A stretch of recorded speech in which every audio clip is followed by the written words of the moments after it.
Hi friends, welcome to easy cooking and vlogs. இன்றைக்கி நம்ம உருளைக்கிழங்கு குருமா எப்படி ஈஸியாக செய்கிறதுன்னு பார்க்கலாம் வாங்க.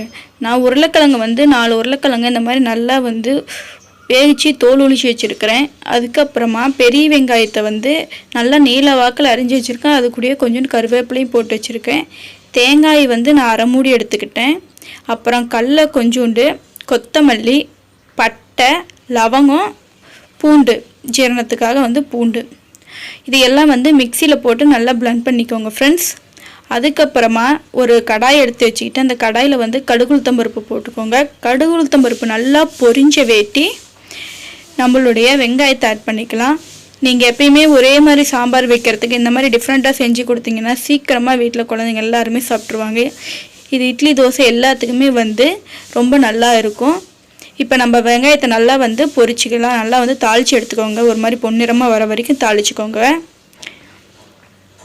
நீங்கள் மோஸ்ட்லி அது தக்காளி சாம்பார் தான் மோஸ்ட்லி செய்வோம். இந்த மாதிரி செஞ்சு பார்த்தீங்கன்னா இது பூரிக்கு மட்டும் தான் மோஸ்ட்லி செய்வாங்க. நம்ம இந்த மாதிரி தோசை இட்லிக்கும் செய்யலாம் ஃப்ரெண்ட்ஸ். இப்போ நான் அரைச்சி வச்சுருந்த அந்த பேஸ்ட் அதில் போட்டுக்கிட்டேன் ஃப்ரெண்ட்ஸ். அது கூடயே ஒரு சொம்பு தண்ணி ஊற்றிக்கிட்டேன்.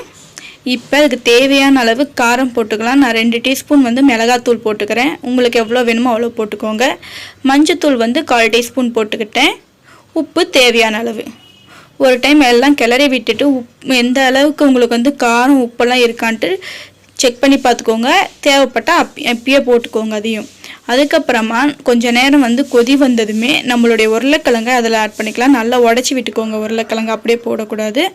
நல்லா உடச்சி அதில் விட்டுக்கிட்டிங்கன்னா திருப்பி கொதி வர வரைக்கும் வெயிட் பண்ணுவோம். கொதி வந்த வேட்டி கொஞ்சம் கெட்டி ஆகிடும் உருளைக்கிழங்கு போட்டதுமே. அவ்வளோதாங்க ஃப்ரெண்ட்ஸ், பாருங்கள் கெட்டி ஆகிடுச்சு. நம்மளுடைய உருளைக்கிழங்கு குருமா தயாராகிடுச்சு. செஞ்சதுமே வீட்டில் குழந்தைங்க சாப்பிட்டுட்டாங்க ஃப்ரெண்ட்ஸ். நீங்களும் செஞ்சு பார்த்து உங்கள் ஃபீட்பேக் அண்ட் கமெண்ட்ஸை நம்மளுடைய கமெண்ட் செக்ஷனில் சொல்லுங்கள் ஃப்ரெண்ட்ஸ். நம்மளோட சேனல் பிடிச்சிருந்தா சப்ஸ்கிரைப் பண்ணுங்கள்.